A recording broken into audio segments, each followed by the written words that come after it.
Okay, so in this sample, we're going to look at hypothesis testing about a proportion.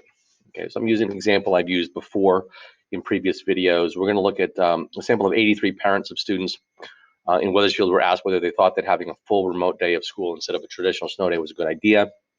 Of the 57 parents who were surveyed, 32 responded in favor of a full day remote instruction. Okay, so the superintendent has claimed that he believes that a majority of parents support the idea based on the information above. Is it reasonable to conclude that his claim is, in fact, reasonable, and alpha is going to be 0.01? I'm not going to take the time to write down here to type out our null and alternate hypotheses. So let's remember that the null hypothesis is going to be that the proportion of parents who are in favor of full remote day instruction is equal to 50%. Always go with equal to on the null hypothesis. Okay. The superintendent has claimed that he believes that a majority of parents support the idea, so that would be greater than 50%. So our alternate hypothesis is that mu is greater than 0.5.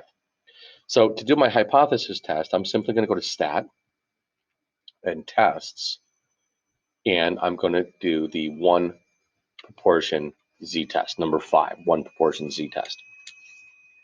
In the one proportion z-test, p sub 0, the first thing is going to be the null hypothesis, which we said is 0.5. Okay, x, n. N is the number of trials, x is the number of successes, or in Minitab it's called events. Excuse me. So 57 of the 83 parents surveyed indicated that they were in favor of remote instruction on what had been a traditional snow day. And we're testing to see if the alternate hypothesis, if the actual population proportion can be concluded to actually be greater than the null hypothesis of 0.5.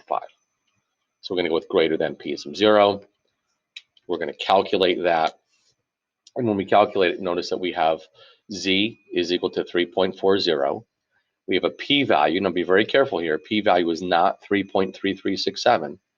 It's 3.3367856 e negative 4. That 10 times the negative 4, or 10 to the negative 4.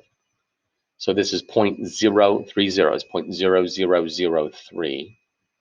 Our p hat is 0.687, meaning 57 of 83 parents is 68.7%.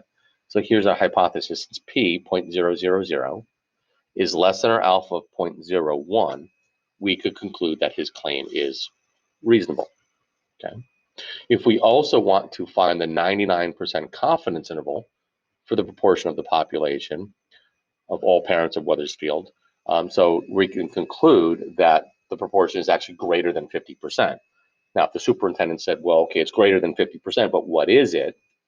So we're going to go back to stat, back to our test menu, and now we're going to go down to the one proportion z interval.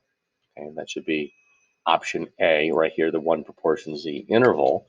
Notice that when I select that, our x and n are already there.